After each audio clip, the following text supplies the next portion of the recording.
போலி புகைப்படங்கள் கொண்ட வாக்குகளை நீக்குவதற்கு மென்பொருள் இருந்தும் தேர்தல் ஆணையம் ஏன் பயன்படுத்துவதில்லை என மக்களவை எதிர்க்கட்சித் தலைவர் ராகுல் காந்தி கேள்வி எழுப்பியுள்ளார். டெல்லியில் நடைபெற்ற செய்தியாளர் சந்திப்பில் இது தொடர்பான ஆதாரங்களை H-Files என்ற பெயரில் வெளியிட்டு ராகுல் காந்தி பேசினார். அப்பொழுது அவர் ஹரியானா சட்டமன்ற தேர்தலில் பாஜகவுக்கு ஆதரவாக மோசடி செய்யப்பட்டுள்ளது என்றும் ஹரியானாவில் 5.21 லட்சம் போலி வாக்காளர்கள், 93,174 செல்லாத வாக்காளர்கள் மற்றும் 19.26 லட்சம் மொத்த வாக்காளர்கள் மூலம் 25 லட்சம் வாக்குகள் திருடப்பட்டுள்ளதாகவும் குற்றம் சாட்டினார். I'd like to start by remembering Guru Nanak Ji today. He's always been an inspiration for me, for many people in this country, millions of people across the world. What I'm going to say here is 100% truth. The other thing that was surprising to us was that for the first time in Haryana's electoral history ever, postal votes were different than the actual voting. Normally, postal votes and the actual voting are directionally similar. And here the Congress gets 73 seats in postal ballots. BJP gets 17. And this has never happened in Haryana before. வாக்கு திருட்டு மூலம் பீகாரில் ஆட்சி அமைக்க தேசிய ஜனநாயக கூட்டணி விரும்புவதாக காங்கிரஸ் பொதுச் செயலாளரும் வயநாடு தொகுதி நாடாளுமன்ற உறுப்பினருமான பிரியங்கா காந்தி குற்றம் சாட்டினார். மேற்கு சம்பரன் மாவட்டத்தில் உள்ள வால்மீகி நகர் சன்பதியாவில் தொடர்ச்சியான பேரணிகளில் உரையாற்றிய காங்கிரஸ் பொதுச் செயலாளர் பிரியங்கா காந்தி, வாக்காளர் பட்டியல் சிறப்பு தீவிர திருத்தம் மூலம் பெண்கள் உள்பட 65 லட்சம் பேரின் பெயர்கள் வாக்காளர் பட்டியலிலிருந்து நீக்கப்பட்டுள்ளதாக தெரிவித்தார். தேசிய ஜனநாயக கூட்டணியின் 20 ஆண்டு கால ஆட்சியால் மக்கள் சலித்துவிட்டதால் அந்த கட்சி வாக்கு திருட்டில் ஈடுபட்டுள்ளது என்றும் குற்றம் சாட்டினார். ஹரியானா தேர்தலில் மோசடி நடந்தது எப்படி என ராகுல் காந்தி விளக்கியுள்ளார். ராணுவத்தை அவமதிக்கும் எந்த கருத்தையும் ராகுல் காந்தி கூறவில்லை என்றும் ராணுவ நலனையே விரும்புவதாகவும் வாக்கு திருட்டு விவகாரத்தை ராகுல் காந்தி நிறுத்தப் போவதில்லை, அவர் எப்போதும் உண்மையே பேசுவார் என பிரியங்கா காந்தி தெரிவித்தார். शायद आपने आज भी देखा होगा, आज उन्होंने दिखाया कि जो हरियाणा में चुनाव था किस तरह से उसकी चोरी हुई है, किस तरह से उन्होंने एकदम व्यवस्थित ढंग से वोटों की चोरी की, वोटों को काटा, वोटों को जोड़ा ताकि फिर से उनकी सरकार बने. बिहार में उन्होंने 65 लाख वोट काटे हैं. इसका मतलब है 65 लाख बिहारियों के इन्होंने अधिकार काट दिए, रद्द कर दिए. कल को आपको कोई स्कीम, सरकारी पैसे मिलने हैं तो भूल जाइए. ராகுல் காந்தி வெளியிட்ட ஹரியானாவில் நடந்த வாக்கு திருட்டு சம்பவம் அதிர்ச்சி அளிக்கிறது என முதலமைச்சர் மு க ஸ்டாலின் தெரிவித்துள்ளார். இதுகுறித்து முதலமைச்சர் ஸ்டாலின் தனது எக்ஸ்தல பதிவில் வெளியிட்ட பதிவில் பாஜகவின் தேர்தல் வெற்றிகளின் நம்பகத்தன்மை குறித்து பெரும் சந்தேகங்கள் எழுந்துள்ளன. ஹரியானாவில் வாக்கு திருட்டு நடந்திருப்பதை வலுவான ஆதாரங்களுடன் நமது சகோதரர் நிரூபித்துள்ளார் என குறிப்பிட்டுள்ளார். மக்களின் வரிப்பணத்தில் செயல்படும் தேர்தல் ஆணையம் புகார் குறித்தும் இதுவரை விளக்கம் தரவில்லை. வாக்கு திருட்டு குறித்த ஆதாரங்கள் வெளியிட்ட பின்பும் தேர்தல் ஆணையம் உரிய விளக்கம் தரவில்லை என முதலமைச்சர் ஸ்டாலின் தெரிவித்துள்ளார். பாஜகவின் பிரித்தாளும் அரசியல் மீது மக்கள் நம்பிக்கை இழந்துவிட்டனர் என்றும் தற்பொழுது தேர்தல் மோசடிகளையும் தாண்டி வாக்காளர் பட்டியலிலேயே மோசடி செய்ய பாஜக தொடங்கிவிட்டதாக குறிப்பிட்டுள்ளார்.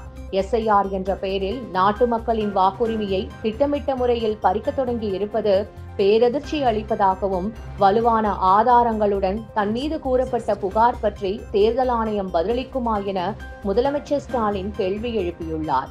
தேர்தல் ஆணையம் மக்களுக்கு பதிலளித்து ஜனநாயகத்தின் மீது நம்பிக்கையை மீட்டெடுக்குமா? இந்திய ஜனநாயகம் குழி தோண்டி புதைக்கப்படவில்லை என்ற மக்களின் நம்பிக்கையை ஆணையம் மீட்டெடுக்குமா என முதலமைச்சர் ஸ்டாலின் கேள்வி எழுப்பியுள்ளார். ஹரியானாவில் வாக்கு திருட்டு தொடர்பாக ராகுல் காந்தியின் குற்றச்சாட்டு ஆதாரமற்றது என இந்திய தலைமை தேர்தல் ஆணையம் மறுப்பு தெரிவித்துள்ளது. போலி வாக்குகள் மூலம் ஹரியானா என்ற ஒரு மாநிலமே திருடப்பட்டுள்ளது என பரபரப்பு குற்றச்சாட்டை ராகுல் காந்தி கூறியுள்ளார். இதுகுறித்து டெல்லியில் நடைபெற்ற செய்தியாளர் சந்திப்பில் இது தொடர்பான ஆதாரங்களை H-Files என்ற பெயரில் வெளியிட்டு ராகுல் காந்தி பேசினார்.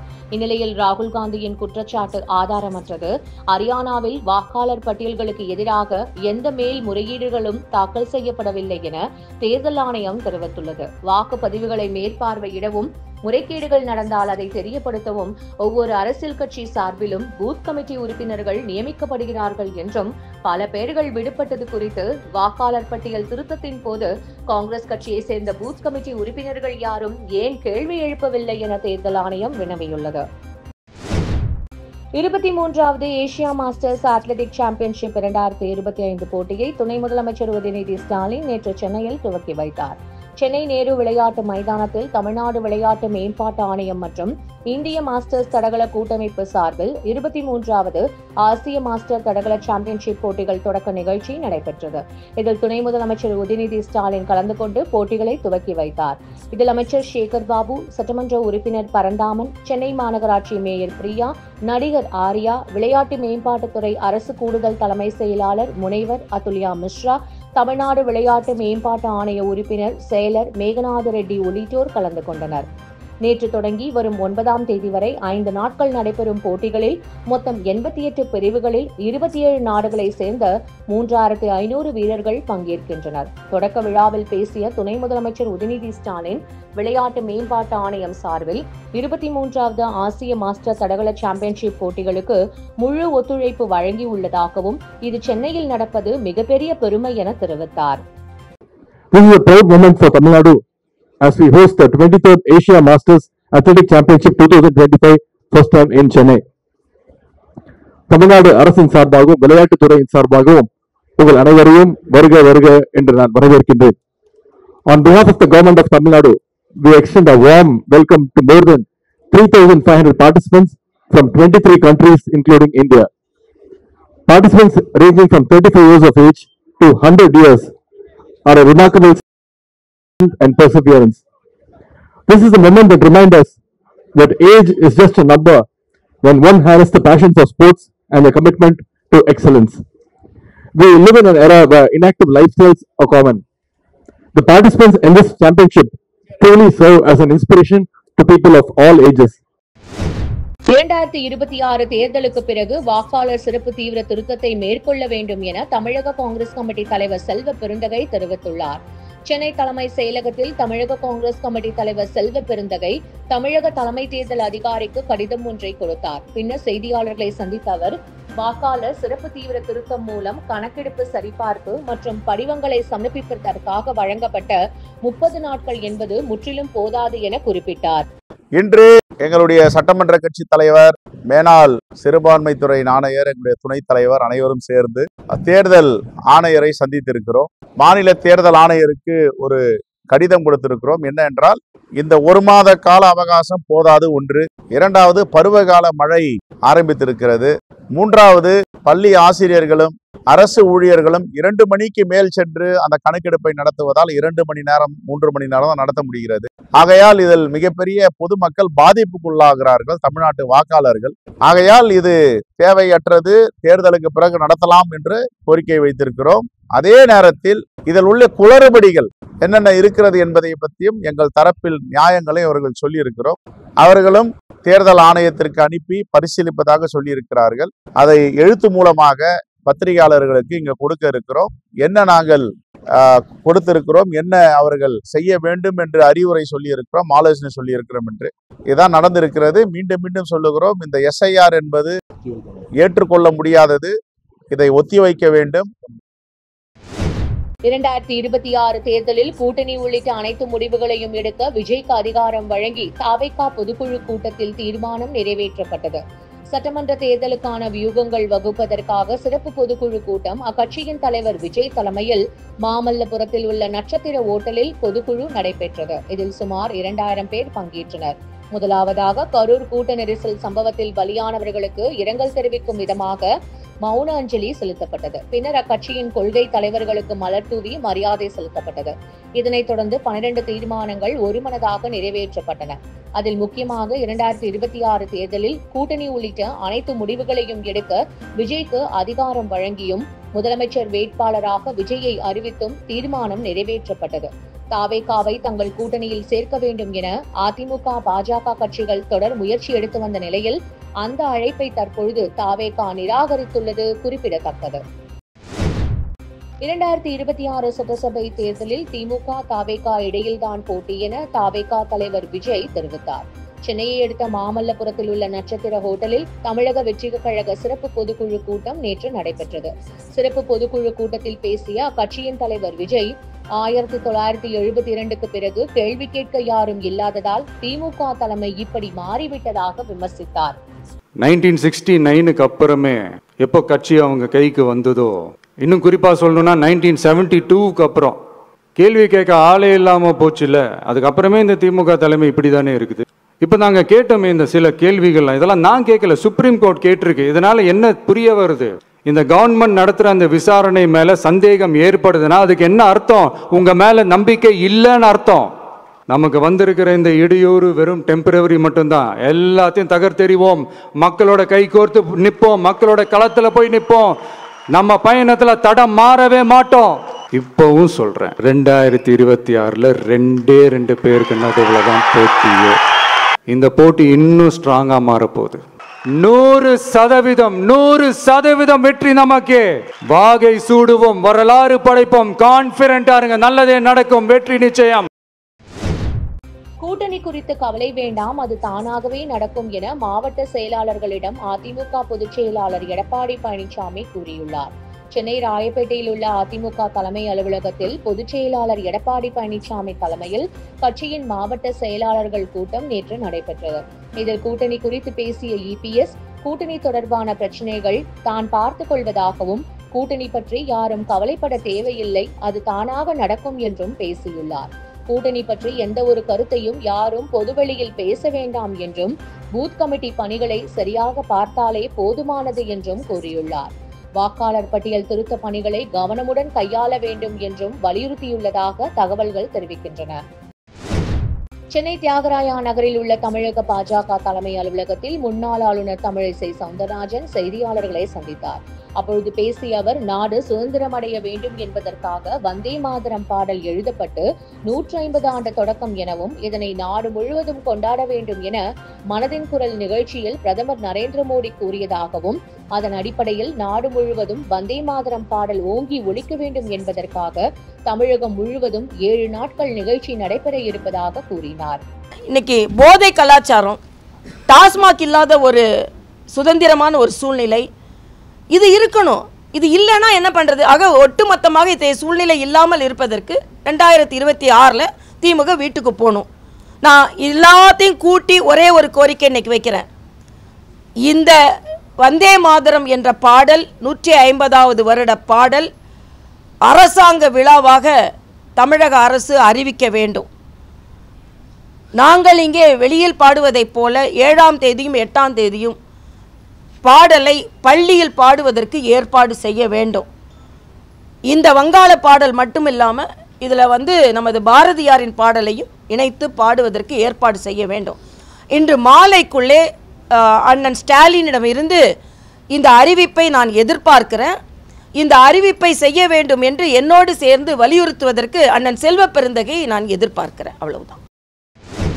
எஸ்ஐஆர் பணிகளில் ஏற்பட்டுள்ள குழப்பங்கள் குறித்து கழக சட்டத்துறை செயலாளர் என்.ஆர். இளங்கோ சென்னை அண்ணா அறிவாலயத்தில் நேற்று செய்தியாளர்களை சந்தித்து பேசினார். அப்பொழுது பீகாரை அடுத்த 2ஆம் கட்டமாக 12 மாநிலங்கள் மற்றும் சில யூனியன் பிரதேசங்களில் இந்த சிறப்பு தீவிர திருத்த நடவடிக்கை நடக்கிறது. இது பல குழப்பங்களை விளைவிக்கும் என்று கழக தலைவர் மு.க. ஸ்டாலின் முதலிலிருந்தே கூறி வருவதாகவும், இதன் விளைவாக பல லட்சக்கணக்கான வாக்குகள் நீக்கப்படும் அபாயம் இருப்பதாகவும் என்.ஆர். இளங்கோ தெரிவித்தார்.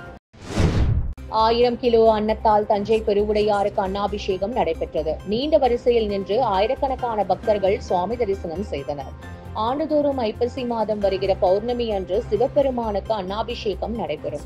ஐப்பசி பௌர்ணமி நாளான நேற்று உலக புகழ் பெற்ற தஞ்சை பெரிய கோவிலில் உள்ள பெருவுடையாருக்கு மஞ்சள், சந்தனம், பால், தயிர், திரவிய பொடி உள்ளிட்ட பல்வேறு திரவியங்களால் சிறப்பு அபிஷேகம் செய்யப்பட்டது. அதனைத் தொடர்ந்து பக்தர்களால் வழங்கப்பட்ட 1000 கிலோ அன்னம், 500 கிலோ காய்கறிகளால் சிறப்பு அபிஷேகம் செய்யப்பட்டு மகா தீபாராதனை நடைபெற்றது.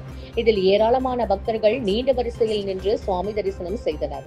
நேற்றிரவு அன்னாபிஷேகம் கலைக்கப்பட்டு பக்தர்களுக்கு பிரசாதமாகவும், பின்னர் நீர்நிலைகளில் உள்ள ஜீவராசிகளுக்காக இந்த பிரசாதம் நீரில் கரைக்கப்பட்டது.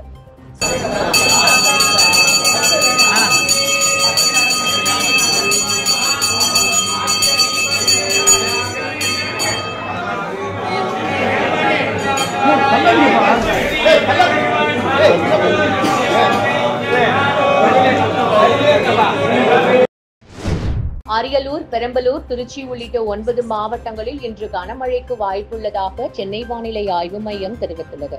நேற்று காலை வடகிழக்கு வங்கக்கடல் மற்றும் அதனை ஒட்டிய வங்கதேச கடலோர பகுதிகளில் காற்றழுத்த தாழ்வு பகுதி வடக்கு வடமேற்கு திசையில் நகர்ந்து வலுவிழக்கக்கூடும் என தெரிவிக்கப்பட்டுள்ளது.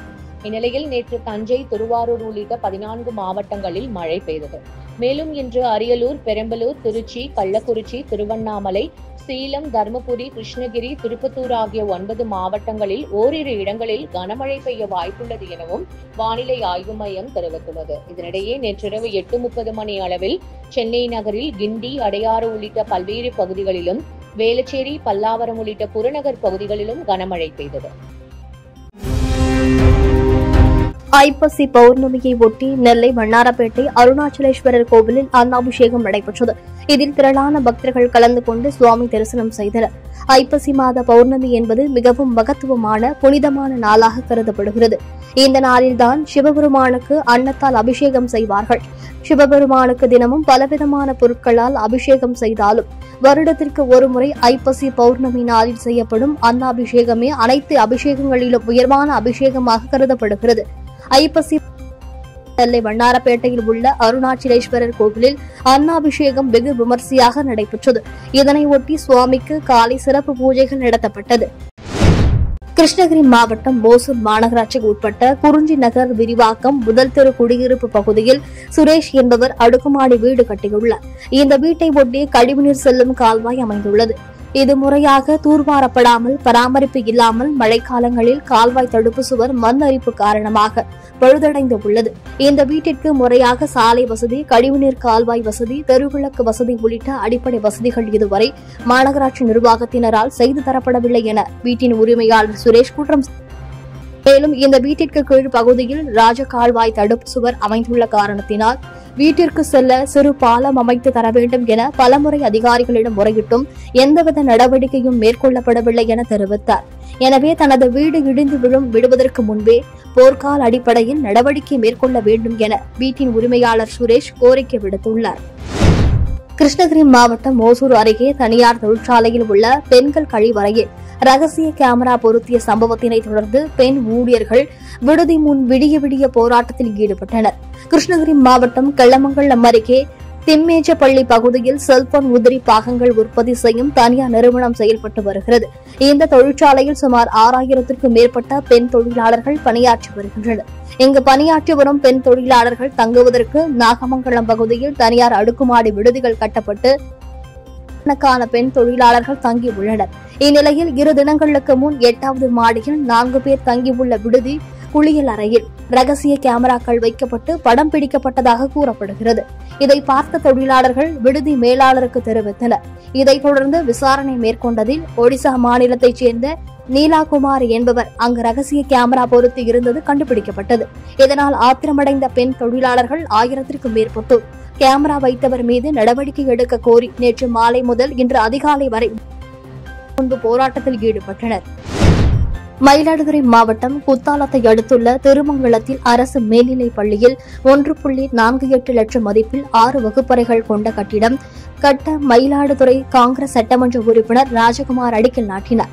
இந்த நிகழ்ச்சியில் முன்னாள் சட்டமன்ற உறுப்பினர் சத்யசீலன், ஒன்றிய செயலாளர் இமயநாதன், முன்னாள் ஒன்றிய குழு உறுப்பினர் காளி காந்தி மற்றும் பள்ளி ஆசிரியர்கள் பெருமளவு கலந்து கொண்டு நிகழ்ச்சியை சிறப்பித்தனர். பாதுகாப்பான முறையில் குப்பையினை அகற்றாததை கண்டித்து சிவகங்கை நகராட்சி அலுவலகத்தில் குப்பைகளை கழிவுகளில் கொட்டி 100க்கும் மேற்பட்டோர் முற்றுகை போராட்டத்தில் ஈடுபட்டதால் பரபரப்பு ஏற்பட்டுள்ளது. சிவகங்கை நகரில் சேகரிக்கப்படும் குப்பை கழிவுகளை கொட்டுவதற்கு இடம் இல்லாமல் சிவகங்கை அரசு மருத்துவக் கல்லூரி, அரசு மன்னர் கலைக்கல்லூரி மற்றும் குடியிருப்பு பகுதிகளில் குப்பை கழிவுகளை கொட்டி சிவகங்கை நகராட்சி நிர்வாகம் சுகாதார சீர்கேடுகளை ஏற்படுத்தி வருகிறது. இதனை கண்டித்தும் நகராட்சி நிர்வாகத்திற்கு துணை போகும் மாவட்ட நிர்வாகத்தை கண்டித்தும் சிவகங்கை பெயரில் பல்வேறு அமைப்புகளை சேர்ந்த 100க்கும் மேற்பட்டோர் சிவகங்கை நகராட்சி அலுவலகத்தில் குப்பை கழிவுகளை கொட்டி முற்றுகையிட்டு போராட்டத்தில் ஈடுபட்டனர். முதலமைச்சர் படைப்பகம் என்பது போட்டித் தேர்வுகளுக்கு தயாராகும் மாணவர்களுக்கு, புதிய தொழில் தொடங்குபவர்களுக்கும் குறைந்த கட்டணத்தில் இடமளிக்கும் ஒரு பகிர்ந்த பணியிட மையமாகும். இது தமிழ்நாடு அரசால் செயல்படுத்தப்படும் ஒரு திட்டமாகும். இதில் மாணவர்கள் படிப்பதற்கும் தொழில் முனைவோர் அலுவலகமாக பயன்படுத்துவதற்கும் வசதிகள் செய்து தரப்படுகின்றன.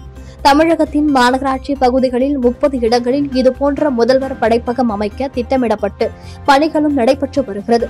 அந்த வகையில் காஞ்சிபுரம் மாநகராட்சி 10வது வார்டு முப்பேரிக்குளம் பகுதியில் சுமார் 7846 சதுர அடியில் தரைதளம் மற்றும் முதல் தளத்துடன் முதல்வர் படிப்பகம் அமைக்க 3.20 கோடி ரூபாய் மதிப்பில் நிதி ஒதுக்கப்பட்டது. இந்நிலையில் இதற்கான பூமி பூஜை விழா நடைபெற்றது.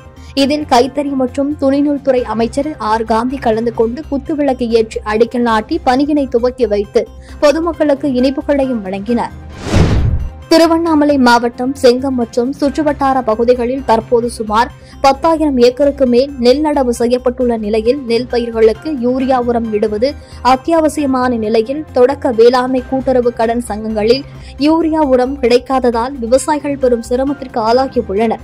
செங்கம் சுற்றுவட்டார பகுதிகளில் நெல் நடவு செய்யப்பட்டு சுமார் 50 நாட்களுக்கு மேல் ஆகிய நிலையில் பயிரின் வளர்ச்சிக்கு தேவையான தழைச்சத்து நிறைந்த யூரியாவை இந்த சமயத்தில் இட்டால் மட்டுமே நல்ல விளைச்சலை காண முடியும். கூட்டுறவு கடன் சங்கங்களில் யூரியா உரத்துக்காக பதிவு செய்திருந்தும் அவர்களுக்கு உரம் முறையாக வழங்கப்படவில்லை. அரசாங்கத்தால் வேளாண்மை கூட்டுறவு கடன் சங்கங்களுக்கு மிக குறைவான அளவிலேயே யூரியா உரம் வழங்கப்படுவதாக கூறப்படுகிறது. ஏக்கருக்கு 3 முதல் 4 மூட்டைகள் வரை தேவைப்படும் நிலையில் சரியான நேரத்தில் உரம் கிடைக்காததால் நெல் பயிரின் வளர்ச்சி பாதிக்கப்பட்டு விளைச்சல் கேள்விக்குறியாகும் என விவசாயிகள் அச்சம் தெரிவிக்கின்றனர். ஜவ்வாது மலையில் சிவாலய கட்டுமான பணியின் போது 100க்கும் மேற்பட்ட தங்க காசுகள் கிடைத்துள்ளது. திருவண்ணாமலை மாவட்டம் ஜவ்வாது மலையில் அமைந்துள்ள கோவிலூரில் 3ஆம் ராஜராஜ சோழன் ஆட்சிக் காலத்தில் கட்டப்பட்ட சிவன் கோவில் கருவறையின் திருமூலநாதர் சன்னதி மற்றும் ராஜகோபுரம் உள்ளிட்டவை பல ஆண்டுகளாக சிதலமடைந்து காணப்படுகிறது.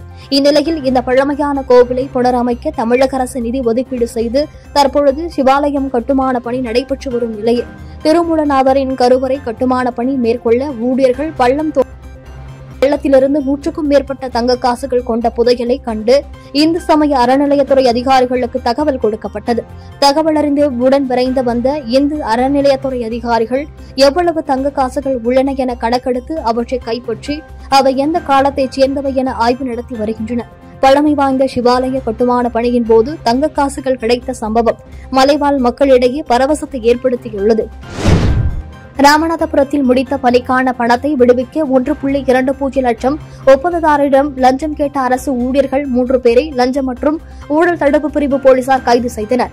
ராமநாதபுரம் மாவட்டம் பரமக்குடி தாலுகாவைச் சேர்ந்த அரசு பதிவு பெற்ற முதல்நிலை ஒப்பந்ததாரர் இவர் ராமநாதபுரம் மாவட்ட ஊரக வளர்ச்சித்துறையில் தார் ரோடு சாலை அமைக்க ஒப்பந்தம் பெற்றுள்ளார்.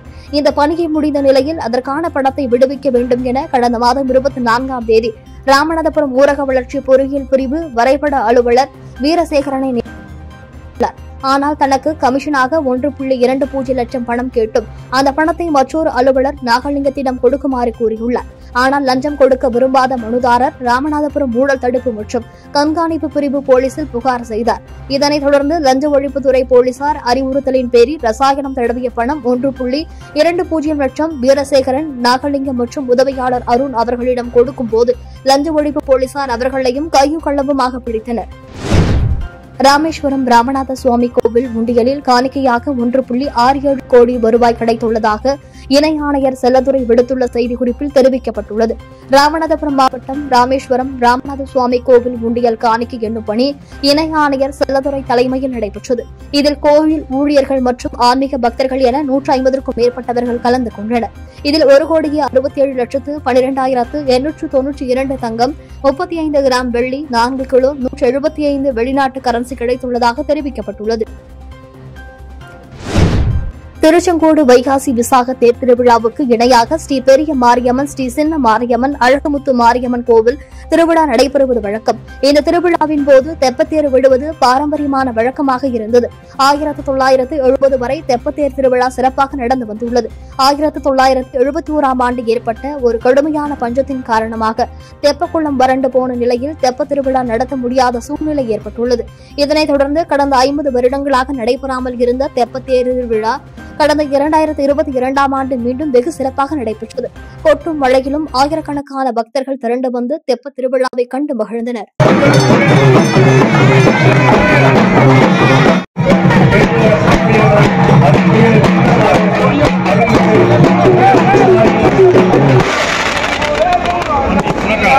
Hare Krishna,